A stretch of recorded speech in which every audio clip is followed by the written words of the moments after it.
போன வாரம் பார்த்தீங்கன்னா, நமக்கு இத வந்து ஃபுல்லா பிகே அதாவது பிரதீப்போட பாயிண்ட் ஆஃப் வியூலேருந்து காட்டியிருப்பாங்க இல்லையா? ஸோ இந்த வாரம் பார்த்தீங்கன்னா, வந்திருக்கிற எபிசோட்ஸ்லாம் மோஸ்ட்லி சந்துருவோட பாயிண்ட் ஆஃப் வியூலேருந்து தான் இருக்குது. அண்ட் ஆல்சோ நம்ம வந்து அந்த பிகே ஏன் வந்து அந்த ஸ்கூல்லேருந்து இந்த ஸ்கூலுக்கு வந்தாரு? அவருக்கு வந்து பார்த்தீங்கன்னா, அப்பப்போ அந்த ஃப்ளாஷ்பேக்கில வந்து ரீஅட்மிஷன வந்து நான் கேன்சல் பண்ணுறேன் அப்படின்லாம் சொல்லுவாங்க தெரியுமா? ஏன் அதெல்லாம் நடந்துச்சு அப்படின்னு நம்ம யோசிச்சுட்டு இருந்தோம். ஸோ அது எல்லாத்தையுமே வந்து இன்னைக்கு வந்த 3 எபிசோட்ஸ்ல வந்து காட்டிட்டாங்க. சரி ஓகேங்க. இந்த 3 எபிசோட்ல என்ன நடந்துச்சு அப்படிங்கிறத ஸ்டார்ட்டிங்லேருந்து ரிவ்யூ பண்ணிடலாமா? ஸோ எபிசோட் 4ல பார்த்தீங்கன்னா, எடுத்தோனே சந்துரு வந்து சைக்கிள்ல வர மாரி காட்டுவாங்க. அண்ட் ஃப்ளாஷ்பேக்ல வந்து அவரோட அப்பா வந்து சைக்கிள்ல அவர் சின்ன வயசுல இருக்கிறப்போ அவருக்கு ஓட்ட கத்துக் குடுத்த மாரி ஒரு சீன் வந்துட்டு வந்துட்டு போகும். அண்ட் கரெக்ட்டா வெளிய பார்த்தீங்கன்னா, அந்த ஃப்ளாஷ்பேக்ல காட்டுனவர் இல்லாம வேற ஒருத்தர் நின்றுருக்கிறாரு. என்னடா இது அப்படின்னு யோசிச்சுட்டு இருக்கவே பார்த்தீங்கன்னா, அவர் வேற சாவிய குடுத்துட்டு இந்த புது கிஃப்ட்ன்னு பைக்க வேற கிஃப்ட் பண்றாரு. சரி ஓகே மேபி அவங்க அப்பா இறந்துட்டாரு, இல்ல அவங்களுக்குள்ள டிவோர்ஸ் ஆயிருச்சு, அவங்க அம்மா இன்னொரு கல்யாணம் பண்ணிட்டாங்க அப்படின்லாம் நான் யோசிச்சுட்டு இருந்தேன். ஏன்னா இந்த இடத்துல சந்துரு பார்த்தீங்கன்னா செம்ம டென்ஷன் ஆவாரு. அந்த ஆள் யாரு? அந்த ஆள் எதுக்கு எனக்கு பைக்லாம் வாங்கி தரணும் அப்படின்னு அவர் ரொம்ப கோவப்படுவாரு. சரி கண்டிப்பா அப்ப ஸ்டெப் ஃபாதரா தான் இருக்கும் அப்படின்னு நினைச்சிட்டு இருக்க டைமை பார்த்து ரூம்லேருந்து ஃப்ளாஷ்பேக்கில் காட்டின அவங்க அப்பா அப்படியே வெளியே வருவார். என்னடா நடக்குது இங்கே? அவங்க அப்பா இன்னும் உயிரோட தான் இருக்காரா? அப்போ இவர் யார் அப்படிங்கிற மாதிரி ஒரு பெரிய குழப்பம் தான். ஸோ இப்போ வந்து சந்துரு ஏன் இப்படி இருக்கிறாரு அப்படிங்கிறத ஸ்லோவாக நம்மளால் அண்டர்ஸ்டாண்ட் பண்ணிக்க முடியுது. ஏன்னா அவங்க அப்பா பார்த்தீங்கன்னா எந்நேரமும் குடிச்சிட்டு இருக்க மாதிரி காட்டுறாங்க. காசு வாங்கிட்டு வாங்கிட்டு போகிறாரு குடிக்கிறதுக்கு. ஸோ அவர் வந்து ஒரு ப்ராப்பரான ஒரு ஃபாதர் ஃபிகராக இல்லை அப்படிங்கிறது கிளியராக தெரியுது. அண்ட் ஆல்சோ இவரும் அவங்க அக்காவுக்குள்ளே இருக்கிற அந்த பாண்டிங்கை வந்து சூப்பராக காட்டியிருப்பாங்க. அவங்க அக்கா ஒர்க் அவுட் பண்ணுறது, இவங்க எப்படி ரொம்ப கேஷுவலாக பார்த்துட்டு என்ன ட்ரெஸ் இது இதெல்லாம் போட்டால் ஒர்க் அவுட் பண்ணுவேன் அப்படின்னு சொல்கிறது. அண்ட் கீழ் வீட்டில் பார்த்தீங்கன்னா ஒரு பையன் வந்து அவங்க அக்காட்ட ஒரு மாதிரி ஃப்ளர்ட் பண்ண ட்ரை பண்ணுறப்போ இவன் போயிட்டு உனக்கெல்லாம் வெக்கமாவே இல்லையா அப்படின்னு சொல்லிட்டு பேசுறது. அதே மாதிரி போன வாரம் பார்த்தீங்கன்னா இவர் அந்த பாத்ரூமில் வந்து மயங்கி விழுந்துருவார் தெரியுமா? ஸோ அந்த டைம்லேயும் அங்கே அவங்க ஃப்ரெண்ட்ஸ்லாம் அப்பாவுக்கு கால் பண்ணுறேன் அப்படின்னு சொல்கிறப்போ வேணாம் வேணாம் அக்காவுக்கு கால் பண்ணு அப்படின்னு அவர் சொன்னது. அண்ட் அவங்க அக்கா வந்ததுக்கப்புறமா கூட இவனுக்கு உடம்பு சரியில்லைன்னா வீட்டில் இருந்திருக்கலாம்ல அப்படிங்கிறப்போ வீட்டில் இருக்கிறதுக்கு சாவலாம் அப்படின்னு இவர் சொன்னது. ஸோ எந்த அளவுக்கு வந்து அவருக்கு வீடு அப்படிங்கிறது அப்படி ஒரு வெறுப்பாக இருக்குது அப்படின்னு கிளியராக புரியுது. ஆட்டோவில் போயிட்டு இருக்கப்போ கூட இனிமே ஏதாவது பிரச்சனைனா நீயே ஹேண்டில் பண்ணிக்கோ, என்னை கூப்பிடாத அப்படின்னு அவங்க அக்கா சொல்கிறப்போ, ஆமாம் அதான் உனக்கு கல்யாணம் ஆகி போயிடுச்சுன்னா எனக்கு வந்து ஃப்ரீடம் வேணும், நான் வந்து எனக்கு பிடிச்ச மாதிரி தான் இருக்கணும்லாம் சொன்ன தெரியுமா?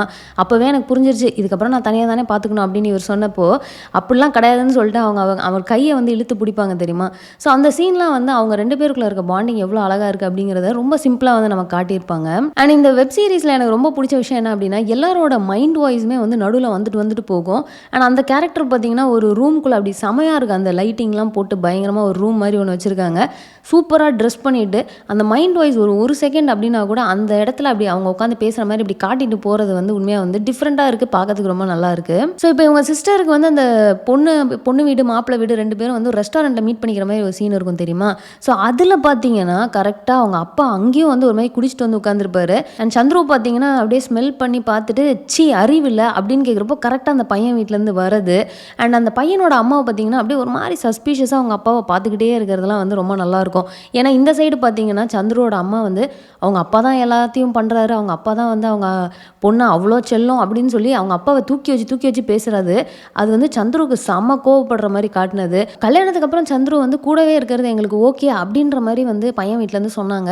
இது என்னவா இருக்கும்? எதுக்காக இப்படி ஒரு அக்ரிமெண்ட்டு? மேபி வீட்டில் இருக்கிறதுக்கு பிடிக்கலன்றனாலையா இல்லை என்ன நடக்குது அப்படிங்கிறது இன்னும் அவங்க ஃபேமிலியை வந்து ஒரு மிஸ்ட்ரியாக தான் வந்து எனக்கு இருக்குது. ஸோ இதை தாண்டி பார்த்தீங்கன்னா வந்து உங்களுக்கு இதில் ஒரு கேர்ள்ஸ் கேங் வந்து இந்த கேன்டீனில் உட்காந்து சாப்பிட்டுட்டு இருக்க மாதிரி அவங்க டிஸ்கஸ் பண்ணுற மாதிரிலாம் காட்டியிருப்பாங்க. ஸோ அது வந்து ஒரு மெயினான கேங். போக போக மேபி அவங்கள பற்றி காட்டுவாங்களா இல்லை சும்மா ஒரு சீனுக்காக காட்டினாங்களான்னு தெரில. பட் அதில் எனக்கு பிடிச்ச விஷயம் என்ன அப்படின்னு பார்த்தீங்கன்னா அவங்களுக்கு வந்து அந்த பீரியட்ஸ் வரதை பற்றி பேசுகிறது. அண்ட் அதில் ஒரு பொண்ணுக்கு பார்த்தீங்கன்னா அவளுக்கு ஸ்டெயின் ஆயிரும். ஸோ வந்து கையில் பேட் இல்லை அப்படின்னு சொல்லிட்டு அங்கே இருக்கிற ஒரு மேமை கேட்பாங்க. அண்ட் அவங்க பார்த்தீங்கன்னா அவங்களோட சுச்சுவேஷனை புரிஞ்சிக்காமல் திட்டுறது. இந்த டைமுக்கு உனக்கு சானிட்டரி நாப்கின் கூட எடுத்துகிட்டு வரணும்னு தெரியாதா அப்படிங்கிறது. ஸோ இதெல்லாம் வந்து ஒரு சாதாரணமாக நடக்கிற நிறைய பேர் கோத்ரூ பண்ண ஒரு விஷயங்களை வந்து இதில் வந்து ஒரு பார்ட் ஆஃப் ஒரு சீனாக வச்சது வந்து சூப்பராக இருந்தது. ஏன்னா டேபுவாக பார்க்குற டாபிக் வந்து இப்போ கொஞ்சம் நார்மலைஸ் ஆகிட்டே வரது வந்து உண்மையாக ஒரு நல்ல விஷயமாக தான் நினைக்கிறேன். ஸோ நம்ம லாஸ்ட்டு அந்த ஃபைனல் எபிசோட்லேயே பார்த்தீங்கன்னா அந்த ஜாயிண்ட்டை யார் பேக்கில் போட்டா அப்படிங்கிற மாதிரி தானே பிகே வந்து எல்லாரையும் போயிட்டு நீ தான் ஜாயிண்ட்டை போட்டியான்னு கேட்டு இருப்பார். ஸோ ஃபைனலாக சந்துரு தான் ஜாயிண்ட்டை போட்டார் அப்படின்னு தெரியிற மாதிரி ஒரு சீன் இருக்கும் தெரியுமா? அது வந்து சூப்பரான ஒரு சீனாக இருந்தது.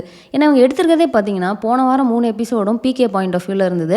இந்த வாரம் வந்து சந்துருவோட பாயிண்ட் ஆஃப் வியூவில் இருக்குது. ஸோ 2 பேரை பற்றி நம்ம அண்டர்ஸ்டாண்ட் பண்ணிக்கிட்டதுக்கு அப்புறமா அந்த 2 கேரக்டரும் மீட் பண்ணுற மாதிரி காட்டினது வந்து ஒரு சூப்பரான விஷயமா இருந்தது. ஸோ இவர் போயிட்டு அன்றைக்கி உன் பேக்கில் ஒரு ஜாயிண்ட்டை போட்டலாம், ஜாயிண்ட்டை கொடுடா அப்படின்னு கேட்குறப்போ ஜாயிண்ட்டை போட்டது நீ தானா, அப்போ நீ ஃபஸ்ட்டு எங்கள் அப்பாட்ட வந்து சொல்லுடா அப்படின்னு சொல்லிட்டு அவங்க 2 பேரும் அடிச்சுப்பாங்க தெரியுமா? அதெல்லாம் ரொம்ப நேச்சுரலாக ஒரு நார்மலாக ஒரு ஸ்கூலில் நடக்கிற அந்த சண்டை அப்படிங்கிற மாதிரி ஒரு ஃபீல் ஃபீல். ஏன்னா அந்த இடத்துல அந்த மிஸ் வந்து ஸ்டாப் பண்ண ட்ரை பண்ணுவாங்க, அது முடியாது. அதுக்கப்புறம் வெளியே இருந்து ஆளெல்லாம் கூப்பிட்டு அவங்கள பிடிச்சி நிறுத்துறது.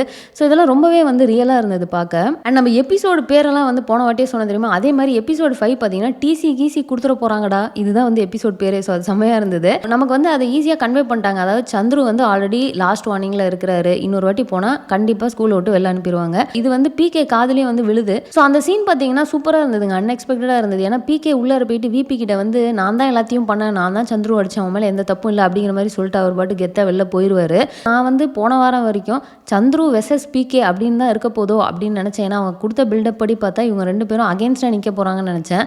கடைசியில் பார்த்தா சந்துரு அண்ட் பிகே வந்து செம க்ளோஸ் ஃப்ரெண்ட்ஸாக ஆயிடுவாங்க அப்படிங்கிற மாதிரி வந்து இதை கொண்டு போயிட்டு இருக்காங்க. அடுத்த சீன் தான் அங்கே செம டச்சிங்காக இருந்தது. ஏன்னா பிகே வந்து வீட்டுக்கு போகிறப்போ பார்த்தீங்கன்னா சந்துரு அங்கே உட்காந்து ஃப்ரெண்ட்ஸோட அவங்க அப்பாட்ட வந்து நாங்கள் தான் ஜாயிண்ட்டை போட்டோம் அப்படிங்கிற மாதிரி அவர் பேசிகிட்டு இருந்தார். அப்பாட்ட வந்து சொல்லுன்னு அவர் சொன்னதுக்கு தான் சண்டையே நடந்தது. ஆனால் அதை வந்து இவர் விபிட்ட நான் தான் பண்ணேன்னு காப்பாற்றி விடுறதுனால இவரே வந்து போயிட்டு வாலண்டியராக அவங்க அப்பாட்ட சொன்னது. ஸோ இதில் வந்து சந்துரு என்ன மாதிரியான பர்சன் அப்படிங்கிறது வந்து நம்மளால் அண்டர்ஸ்டாண்ட் பண்ணிக்க முடியுது. அண்ட் அங்கேயும் பார்த்தீங்கன்னா அவங்க அப்பா நான் போன வாரம் சொன்ன மாதிரியே ஒரு பயங்கரமான ஒரு கேரக்டரைசேஷன். அங்கேயும் உட்காந்து அவர் வந்து பயங்கரமாக அட்வைஸ் பண்ணிகிட்டு இருப்பார் அந்த பசங்களுக்கு, ஜாயிண்ட்டை விட்டுருங்கப்பா, இதை பண்ணாதீங்கப்பான்ட்டு. அந்த இடத்துல சந்துரு பார்த்தீங்கன்னா எல்லாத்துக்கும் ஓகே அப்படின்னு சொல்லிட்டு வேறு ஏதாவது ஹெல்ப் வேணும்னா எனக்கு கேளுப்பா அப்படின்னா, வேணும் அங்கிள், என்ன ஹெல்ப் வேணும்? இல்லை பிகேவோட பேக்கில் வந்து நான் ஒரு ஜாயிண்ட் போட்டேன், அது இன்னும் இருக்குதா அப்படின்னு அவர் கேட்டதெல்லாம் செம ஃபன்னாக இருந்தது. ஆனால் அந்த இடத்துல நீங்கள் நோட் பண்ணிங்கன்னு வச்சுக்கோங்களேன், அவங்க அப்பா வந்து பிகே உள்ளே வந்தோடனே நான் தான் நீ சொன்னதை அன்றைக்கே நம்பிட்டேனேடா, எதுக்கு இந்த மாதிரி ப்ரூஃபு அப்படின்னு சொல்லிட்டுலாம் வந்து நீ என்கிட்ட இது பண்ணிகிட்டு இருக்க, அதெல்லாம் எனக்கு தேவையே இல்லை அப்படின்னு சொல்கிறப்போ கரெக்டாக அந்த சந்துரு வந்து ஒரு மாதிரி ஏக்கமாக பார்ப்பார் தெரியுமா. சே, ஒரு ஃபேமிலினா இப்படி தான்டா இருக்கணும் அப்படின்னு சொல்லிட்டு அவர் பார்க்குற அந்த ஏக்கம் வந்து ரொம்ப நல்லா தெரிஞ்சுது அவர்கிட்ட. அண்ட் அதே மாதிரி அவங்க வீட்டில் வந்து பிகே வந்து ஒரு பயங்கரமான basketball player, national level player அப்படின்லாம் சொல்லிட்டு இருக்கப்போ கரெக்டாக இந்த சைட் சந்துருவோட ஃப்ரெண்டும் வந்து சொல்ல வருவார், ஆனால் இவர் ஸ்டாப் பண்ணிடுவார். ஸோ நமக்கு அதிலே தெரிஞ்சது சந்துரு வந்து ஒரு பயங்கரமான பேஸ்கெட் பால் பிளேயர் அப்படின்ட்டு. ஸோ அதுக்கப்புறம் தான் காட்டியிருப்பாங்க இவர் வந்து சும்மா ஸ்ட்ரீட்லலாம் போயிட்டு விளையாடி காசு வாங்குறது, பட் வாங்குற காசை ஃபுல்லாக இந்த மாதிரி ஜாயிண்ட்டுக்கே வந்து செலவு பண்ணிடுவார் போல இருக்குது.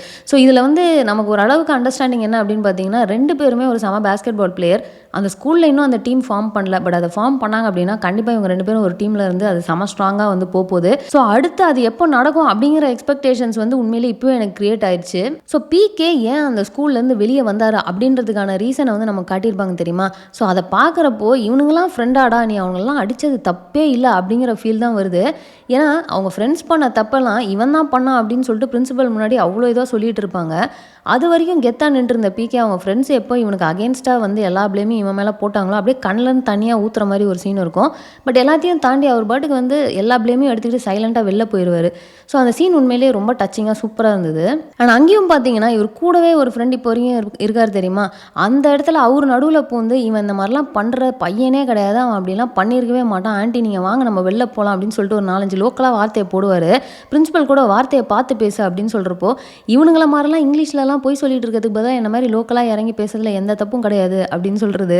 அண்ட் பிரின்சிபல் பார்த்தீங்கன்னா உனக்கு இந்த ஸ்கூலில் திரும்ப நெக்ஸ்ட் இதுக்கு அட்மிஷன் கிடையாதுன்னா எனக்கு ஒன்றும் தேவையே இல்லை, நான் ஆல்ரெடி வேறு ஸ்கூல் பார்த்துட்டேன் அப்படின்னு சொல்லிட்டு அவர் போனதெல்லாம் வந்து இதுதான்டா ஃப்ரெண்டு அப்படின்ற ஒரு ஃபீல் தான் கொடுத்துச்சு. அண்ட் 6வது எபிசோடில் பார்த்தீங்கன்னா நம்ம விபி வந்து ரோட்டில் திடீர்னு யாரோ ஒருத்தர் குப்பை பொறுக்கிட்டு இருக்க மாதிரி ஒரு பையனை பார்ப்பாங்க.